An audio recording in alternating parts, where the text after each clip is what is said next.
Today we're going to start our last and final listening and learning unit. This listening and learning domain is called Presidents and American Symbols. All over the world, there are many different countries. There are even some kingdoms that still exist today. But our country, of the United States of America, we are not a kingdom. We don't have a king that rules our country. But we do have a president that is the leader of our country. Our country's form of government is a democracy. Democracy means rule by the people. In today's story of the home of the president, Washington, D.C., you are going to hear a story about what the President of the United States does and about their home in Washington, D.C. The capital of our country is Washington, D.C., and it's where most of the decisions that affect the country are made and where the government is located. Our current president today is Donald Trump, and he lives in Washington, D.C. in the White House. Do you know where Washington, D.C. is located? We'll have to listen to find out. Let's go over a vocabulary word. Our vocabulary word is liberties. Liberties are freedoms. For example, one of the liberties all people should have is the freedom to talk about their beliefs. Let's make sure to listen for details about Washington, D.C. and the different buildings and monuments found in the city.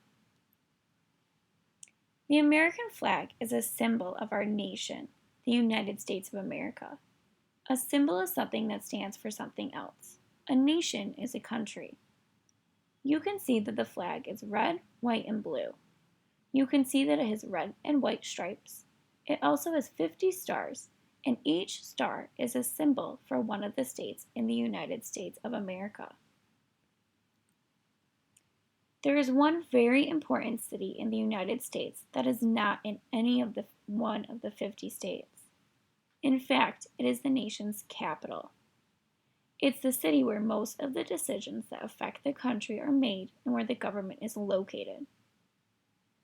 Our country's capital city is the part of the United States where the President of the United States lives, Washington, D.C.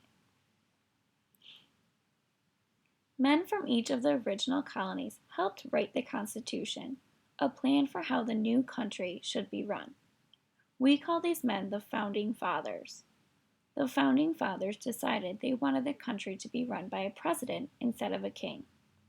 Once a person is king or queen, he or she remains in that position for the rest of his or her life. He or she is not elected by the people and might not represent the interests of the people. The Founding Fathers didn't want one person to tell everyone what to do, as a king does. Instead, they wanted a leader who would listen to what the people wanted and work hard to get them what they needed. To make sure the president didn't become like a king, they decided to write the Constitution, a set of rules for the president to follow. They also decided that the president would have to be elected by the people. Elected means voted for or chosen by the people. The president would not be born into this position like a king is, and he could only be a president for 4 years before the people would vote for a president again. When the Founding Fathers started to think about where the president would live, they started to worry. If the president lived in the state he was from, it would make that state feel more important than all the others. The Founding Fathers were afraid that one of the states would try to take over and be in charge of the others. They decided to write into the Constitution that a special city should be built, no bigger than 10 miles wide, which would serve as the nation's capital. This capital city would not be in any state, so no one state could say that it was in charge of the country. This city was to be called Washington, in honor of George Washington, our first president. Eventually, Washington grew into the area we now call the District of Columbia, or Washington, D.C. If you visited Washington, D.C. today, you would be able to see the White House, the house where the president lives. The president moves into this house when he or she becomes president, and then moves out when the next president is elected. But not just presidents live there. Their families and even their pets come to live with them in the White House. Have you ever seen a picture of this dog? His name is Bo, and he lives with President Barack Obama and his family. You will hear more about Barack Obama in a later story. When President Obama was first chosen to be a president in 2008, he promised his daughters they could get a dog to live with them in the White House. Bo moved into the White House about 3 months after President Obama and his family moved there, and one of his favorite activities is playing outside with President Obama's daughters. The president doesn't just live in the White House. He or she works there too. The part of the White House where the president works is called the West Wing. The president's office has a special name too, the Oval Office. Sometimes the president signs laws or gives speeches from the Oval Office. One of the president's most important jobs is to enforce the rules of the Constitution. The president doesn't run the government alone, however, as a king would. The government is made up of a team of 3 groups: the President, Congress, and the Supreme Court. The Founding Fathers made sure that all 3, the President, the Congress, and the Supreme Court, had equally important jobs, so that the President didn't hold all the power like a king, and so that people's liberties would be protected. Because so many of our past presidents have lived in Washington, D.C., it is also a place where people often build statues and other buildings to honor them. These statues and other buildings are called monuments. If you visited Washington, D.C., you would find many monuments to past presidents. One famous monument is called the Lincoln Memorial. Another famous monument is the Jefferson Memorial. These monuments are symbols to remind us how important these past presidents were in our nation's history. The Washington Monument is one of many people's favorite monuments to visit in Washington, D.C.